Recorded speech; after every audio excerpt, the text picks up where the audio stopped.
Vladimir Putin has extended his grip on Russia for another 6 years after an overwhelming victory in yesterday's presidential election, a result that was never in doubt.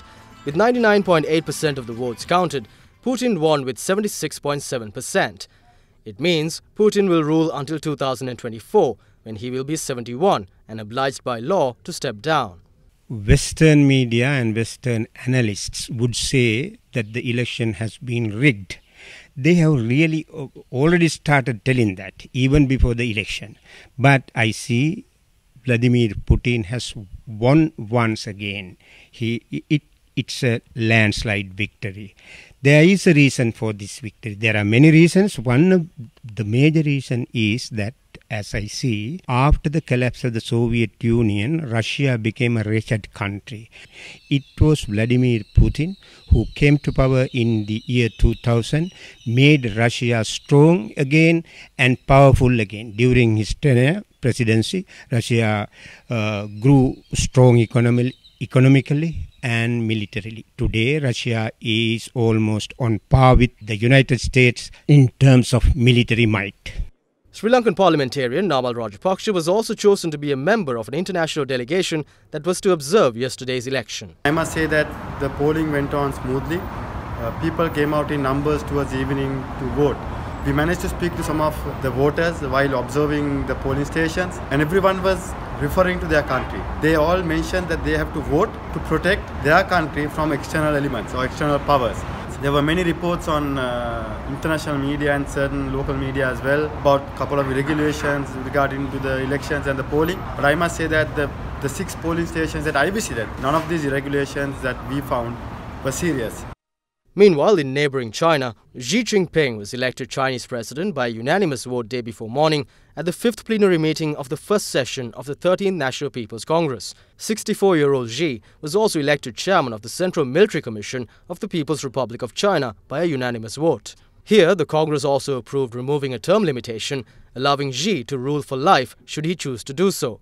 As usual, Western analysts and media are criticizing this move. They see this as a step towards dictatorship and authoritarian rule, as they see during the time of Chairman Mao Zedong. But I think this step may help China to have a strong, consistent leadership. It can go the wrong way as well.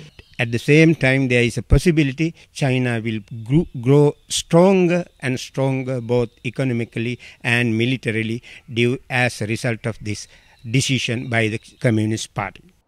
But as their respective nations celebrate, we are left to wonder as to what changes these two landmark events would bring about for the rest of the world. For years now, most countries have looked to America when it comes to global politics and global business. However, given US President Donald Trump's volatile dealings of foreign policy, countries around the world have begun to question on many fronts if looking to the US for leadership is really the best option. Russia with President Putin's re-election, the recent events in China with the Communist Party Congress, and indeed events in other parts of the world too, attests to a growing desire for strong leadership as far as the electorates of countries are concerned.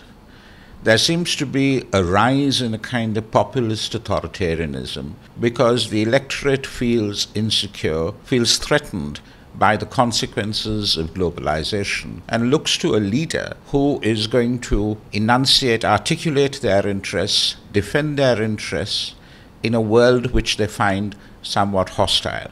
Both President Putin and President Xi carry very overwhelming reputations.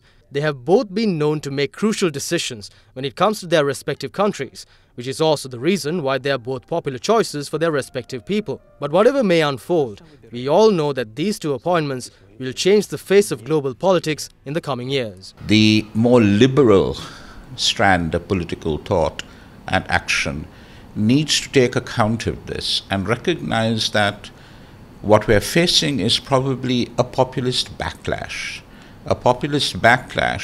based on the lack of inclusivity or perceived lack of inclusivity as far as the conventional wisdom of liberalism has been concerned.